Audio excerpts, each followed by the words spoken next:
ये जनाब हमारे रावलपिंडी से मेहमान आए हैं।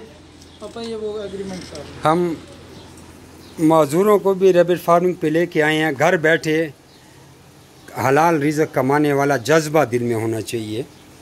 हलाल रिज़्क़ के लिए कमाने के लिए सेहत की ज़रूरत नहीं है, सिर्फ साफ़ नीयत की ज़रूरत होती है। तो ये इनके बेटे और ये 7 साल हो गए हैं उनको, ये इसको स्पाइनल कार्ड का मसला है, इनके पाँव हरकतें नहीं करती। तो बाकी साथी भी आई हैं इनके साथ, अंदर लेडीज़ भी आई हैं, पूरी फैमिली आई है।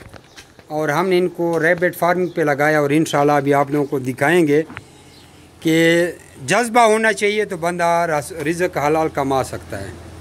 ठीक है, आप लोग जाएं। ये उनको हमने 6 पीस दे दिए। 4 कलर की पट्टी मादाएँ दी हैं, 2 वाइट कलर के उनको नर दे दिए और इनके साथ वाइट का एग्रीमेंट हो गया। और जो कलर वाले आएंगे उनसे वो अपना दाना पानी का ख़र्चा निकालते रहेंगे।